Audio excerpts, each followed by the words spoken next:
here today at the Nelson Atkins Museum of Art in Kansas City, Missouri, wandering through the many works from the Northern and Southern Song Dynasty. Let's briefly discuss the history of the Song period in China. Well, after the fall of the mighty Tang Dynasty in 907, there was a brief period of disintegration until China was reunited under the Song Dynasty in 960, and a new capital was founded in Bianjiang. However, China's military strength was significantly weakened, and in 1126, the Jurchen tribes of Manchuria invaded, sacked the capital, and took possessions of much of the country. The Song government then retreated to the south and created a new capital at Hangzhou. The era after the Jurchen invasion is known as Southern Song, and the era previous to the invasion as Northern Song. As I was saying, even though much of China's territory had been lost, the Song dynasty lost none of its wealth, as it continued to make advances in technology, as well as agriculture and commerce, of course. Yes, and Song culture was known for its high intellectualism and excellent philosophy and scholarship. Song philosophers developed the idea now known as Neo-Confucianism, which combined Confucian with Taoist and Buddhist ideas. Neo-Confucianism teaches that the universe is made up of two conflicting forces, known as Li, which is a principle or idea, and Qi, which is matter. All Li are part of an eternal first principle known as the Great Ultimate, which is completely present in everything. The job of humans is to educate themselves so that they may rid themselves of Qi, of impurities, so that Li may realize its oneness with the Great Ultimate. This idea is very similar to that of reaching enlightenment, and that was taken directly from Buddhism. Art, and particularly landscapes, express Neo-Confucianism. Song painters meticulously studied nature and its appearances, and felt by painting the outward forms of nature in enormous descriptive detail, they could understand the principles behind them. However, Song landscapes were not of location, but rather the goal was to capture the essence of a subject, and the artists had to orchestrate the knowledge of the Li of all their subjects in order to create an effective image. The desire for spiritual communion with nature was key to enlightenment, and as landscape painting progressed, they were also used to represent emotions and the artist's innermost feelings. Song artists avoided direct human depiction and preferred to convey ideas symbolically. Chinese painting had moved from mythological to religious and finally to philosophic and aesthetic. Let's examine Zhi Gui's masterpiece. Well, at least a section of his masterpiece. 12 Views of Landscape. This work is dated between 1195 and 1235 CE, meaning that it was created approximately 90 years after the fall of the North Song dynasty to the Jurchen in 1127. And of course, the removal of the court to its new southern capital of Hangzhou. While the artist Zhi Gui was a member of the newly established Academy of Painters.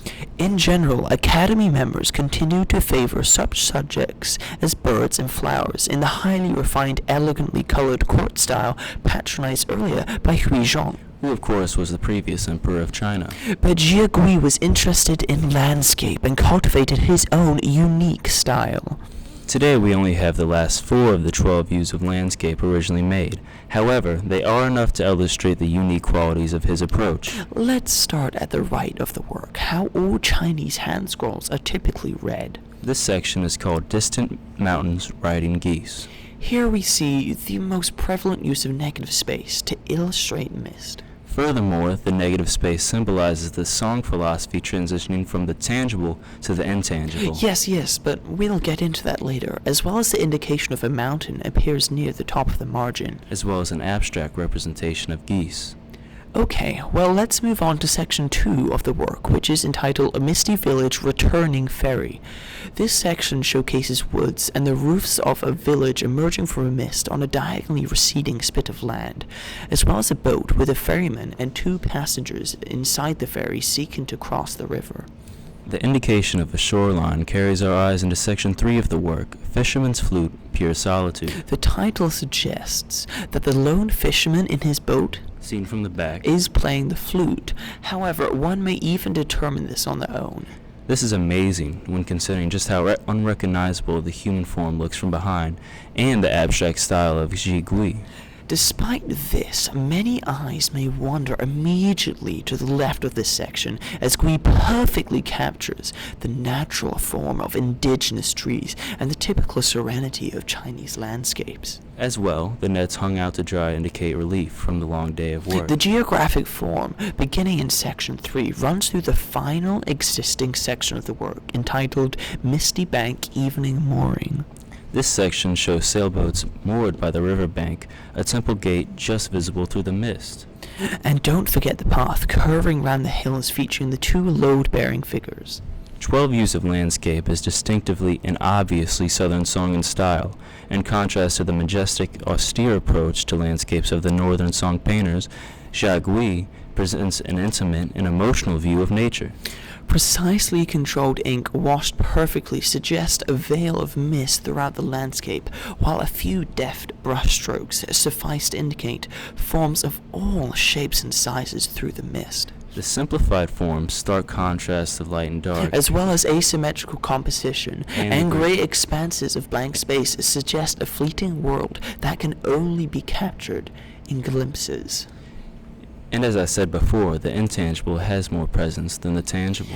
By limiting himself to a few essential details, the painter evokes a deep feeling for what lies beyond the mist as well as the present.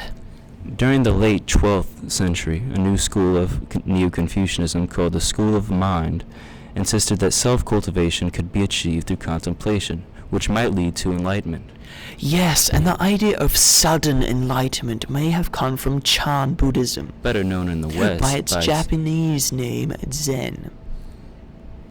It's fantastic to compare 12 views of landscape to Northern Song works. Well, because it's such an exceptional example of Southern Song art. Precisely what I was going to say. For example, Travels Among Mountains and Streams, which is a prime example of the North Song style, depicts nature in an incredibly opposing manner to 12 views. At first glance, of course, your eyes run straight to the looming mountain, which towers incredibly over the travelers below. This is meant to symbolize the permanence and overwhelming power of nature, just as Northern Song works are meant to. This work, juxtaposed with 12 views of landscape, showcases just how much a culture, as well as its artwork, can change over time.